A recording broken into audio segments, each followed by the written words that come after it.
Hello guys! So today we are going to have a very relaxed sit and chat with me video because today's video is going to be a little less structured than usual. I want to talk to you about something that I think is quite interesting for the usual students, and that is whether you can have good grades in your final exams without ever going to class. So first of all, I need to give you a little bit of context first. So last year, I was in my second year of my master's in law, and I decided, due to the fact that I hadn't started working yet, that I really wanted to pursue this dream of mine, which was having a history degree. So I knew that I would have to start taking classes in the afternoon in order to use the rest of the day for my YouTube channel and writing my thesis. This means that I knew, first of all, that I would have a lot of issues in going to class.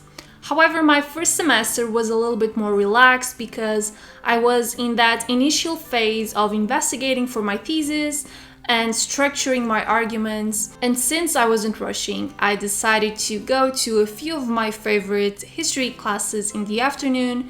So overall, the first semester went quite well. Also, since I was doing my history degree out of passion and not out of necessity, I also knew that my final grades would be quite irrelevant. What I really wanted was to learn, to investigate more on the topics I was passionate about, and be more involved in the academic community again without feeling that urge and that need to be the best student in class. So after the first semester, things took a very different turn. So what happened was, when I got to my second semester of history, I also had this major deadline, which was turning in my thesis on the 1st of April of 2019.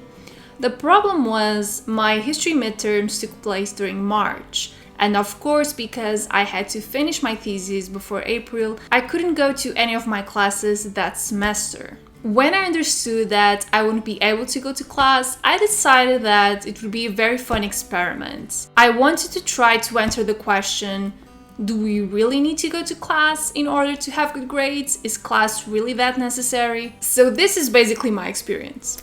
What happened was, I had four major classes or four major courses. I had a PreClassical culture and history course, a classical culture and history course, history methodologies course, and an archaeology course. The one that I liked the most was PreClassicals, and the one that I disliked the most was archaeology. So I couldn't go to any of my classes during that semester, and when my finals week arrived, I had to pick up my textbooks, I had to pick up my materials, and I had to start summarizing, reading, learning, investigating, and so on. And this is what happened exactly. I had 4 exams in 1 week. My first exam was PreClassicals, that's the course that I liked the most, and I had the equivalent of an A+. My second and third exams, which were methodologies and classical history and culture, had average grades. And finally, the fourth exam, which was my archaeology course, which is the one that I really disliked, I actually flunked, which means that I have to repeat that class again in order to graduate from history. So if I could go back in time and talk to 23-year-old Mariana, this is what I would tell her. If you can go to class, go to class. And that's not because your class is particularly interesting, or it can actually be a waste of your time in terms of your learning process. But what happens is, when you go to your exams, sometimes what you read in your textbooks and what you read in your materials, the PDF provided by the professors, sometimes all these things do not come up in the exam. Sometimes the specific topics covered in the exam are those tiny little details that were lectured in class. And this is why I know this, because right before my exams, I asked one of my classmates for some class notes. I wanted to see exactly what topics they were covering and what was the type of structure that was being used in class. And what happened was, her class notes were so incredibly different from the contents of the official textbooks and the official materials provided by the professor that I was so confused. I thought I had been studying the wrong thing all along. And I think that the problem here is that I had a very different experience in law school, In law school, I think in almost all of my classes, the professor tried to rely as much as he could on a very particular textbook from a highly reputable author in the law field that we were studying. Most of the times, the professors would follow the structure of that official textbook. So even if we couldn't go to one class or two classes, we had a textbook and we could rely on the textbook to study. Of course, that the textbook was very insufficient because it was basically the theory of the practical cases we had to solve in the exam, but at least we knew that all information was there and we wouldn't have any surprises in the exam. And I had the exact opposite experience in history. So in history, we didn't have a textbook. We had a bunch of different materials that interconnected in the way the professor would like them to connect. Also, I feel that in most cases, the classes were a little bit less organized because there wasn't that major textbook to follow. So the first advice would be to go to class if I can. Second advice would be if you have back-to-back exams, which was my case here. And I never had that experience before because in law school we had one final exam per week on a total of 4 to 6 weeks depending on the semester. And now I had my 4 major exams in 1 week only.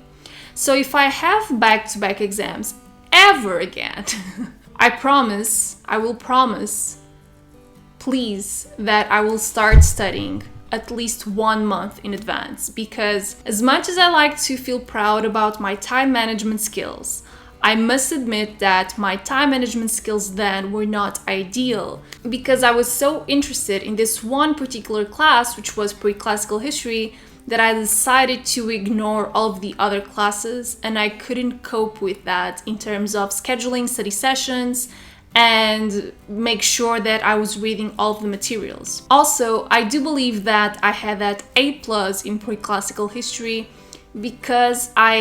not because it was an easier exam or because the classes covered what was in the textbooks, but because I was so interested in the topic and I researched so much about Egypt that I basically ended up studying almost everything that the internet provided me with, and out of probability, I think that I studied the exact questions that came in the exam. So most of all, I think that when you decide to not go to class and still go to your exams, you can be very lucky, like I was in that particular class, and study the exact things that come in the exam. Or you can be very unlucky, like I was in archaeology, and I remember looking at that final written exam and thinking, I don't know any of the answers to this. And I started laughing during the exam, and I'm not sure if anyone noticed, but I remember that I thought, I have been studying for this for a week or so, and none of the materials that I studied are here. So I think that if you make the decision to not go to class, if you can make that decision, because sometimes we cannot make that decision. Life just gets in the way and we are not able to afford that time. So if you can make the decision, I would urge you to go. If not out of interest, then maybe out of the usefulness that the material provided in class will be to your final evaluation. And most of all, always remember that when you are taking a class, although your effort is very relevant and is very important, sometimes the stars aren't aligned, and sometimes all of the effort you put toward an exam or an evaluation doesn't pay off in the end because simply the questions you are most prepared for are never covered in your evaluation, and sometimes those things that you really hate will be the ones that will be covered in the exam. So this is my experience. I don't know if this was useful to any of you, but at least it shows you that sometimes in terms of school, university, things are not that linear. Sometimes they're really weird, and sometimes you don't understand why you had a very good grade or a very bad grade. And I think that it's important to convey to you experiences that are not always positive and experiences that not always end in a good note, as what happened to me in my last semester of history. But I do not want to finish this video without telling you that if you want to continuously improve your study skills, then there's no one out there better than Skillshare, which is sponsoring today's video to help you with that. So Skillshare is an online learning community with thousands of classes in dozens of different categories, and they can help you build new skills, develop new strategies, and learn more about anything you feel curious about. Skillshare's portfolio includes productivity and business masterclasses, tutorials on how to work with different types of software, language classes, art and design courses, and so on. But if you're watching this video because you want to get more organized, you can start by watching Productivity with Evernote. Use one tool for everything. Premium membership gives you unlimited access to all these incredible classes, so no individual payments are required. And since Skillshare costs less than $10 a month for the yearly subscription, it's the perfect platform to continuously develop your skills. Also, don't forget to click the link in the description box below to get your first 2 months of unlimited classes for free. So I really hope you enjoyed today's video, and I will see you next week. Bye guys!